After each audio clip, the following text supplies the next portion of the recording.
Welcome, dear students. How are you, everybody? Of course, you're keeping very fine. So, today we're going to talk about parts of a sentence. We all know that there are some parts of a sentence, right? So, let us start. Okay.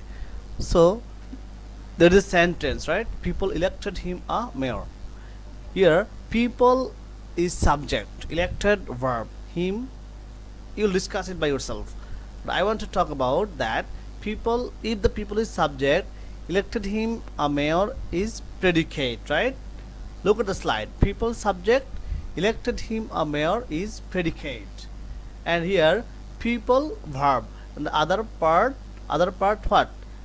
Here him is object and a mayor complement. Okay. So these are the parts of a sentence. Okay, now see what are the parts actually. The parts are subject, predicate, object and complement. But the thing is that object and complement are the parts of predicate, and there is also verb in predicate. Okay, however, so today we'll talk about only subject. What? Subject is the most important part of a sentence. So first of all we should know what the subject is, because most of we face hesitation to identify subject.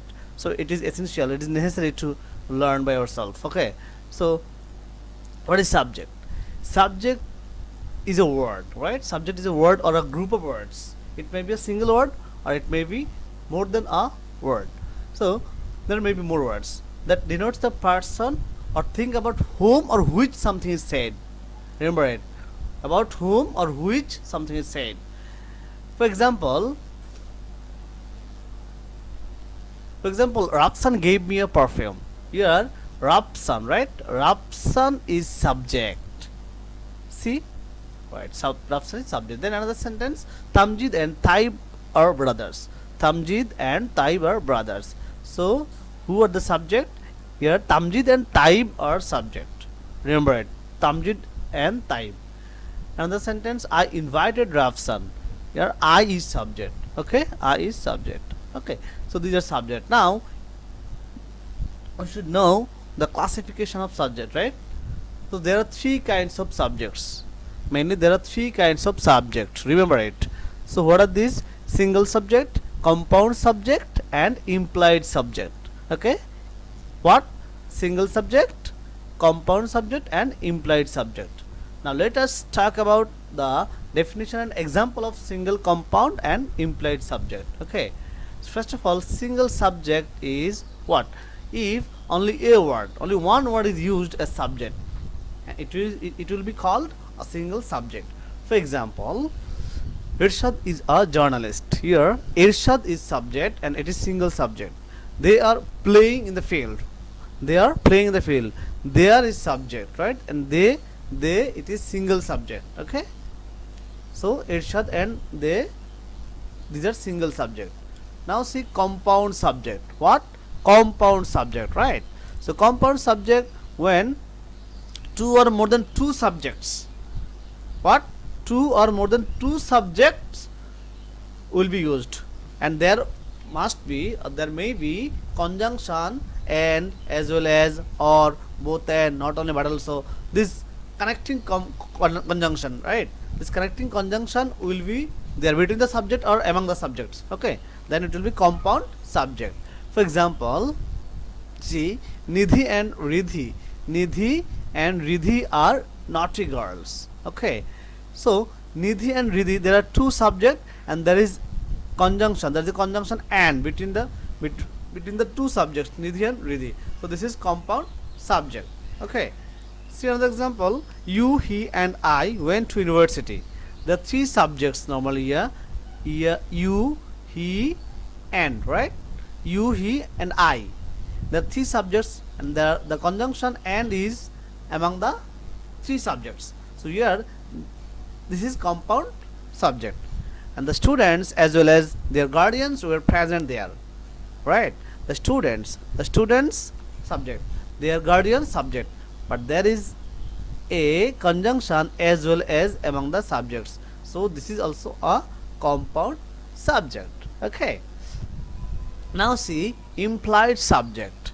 Implied subject, it happens actually in imperative sentence. See, when subject either I or we or you remains invisible. When subject I, we or you remains invisible. I mean when we don't see the subject. For example, go there, come here, right? In imperative sentence we don't see any subject, and these subjects are called implied subject. For example, always speak the truth. See, always speak the truth. Normally we don't use the subject here, right? We don't use you. We use always speak the truth. Here you is invisible and you is implied subject. Similarly, thank you very much. We never say I thank you, I wish you good morning. We say thank you, good morning. So here the subjects are totally invisible. Okay, we say let us go for a walk, let me solve the problem, and let him go. Here we don't use second person subject. We use only key. We start with verb, right? So these are implied subject. Okay. So if we use subjects in different forms, you will be very clear. We can use subject as noun, right? We can use subject as noun. For example, Tahsan is a good actor. Here Tahsan is noun. He can speak fluently. He is pronoun. Here pronoun is used as subject. And see, noun phrase as subject. My mother was very careful to me. Here my mother is what? My mother is also subject and it's a noun phrase. Gerund as subject also may be used. Swimming is a good form of exercise. Swimming here what? Gerund, and it is also subject. To walk in the morning is good for health. To walk is infinitive as subject. Okay, so we can use subjects in different form. Okay, different form. So these are subjects. So subject can be used in different ways. Okay, now do some exercise. Okay, my mother or my father will buy a cycle for me. My question, what type of subject is it is? So my mother and my father compound subject, right? Lima is my good friend. Here Lima is what? Lima is single subject. Let him solve the problem. Let him solve the problem. What? It's an implied subject. Good morning, I wish you good morning. It's also implied subject, right? I along with my friends joined the function. So this is also compound subject. Okay, so these are about subjects. Okay, so stay home, stay safe, and keep in touch in studies. Okay, so best of luck, goodbye, tata.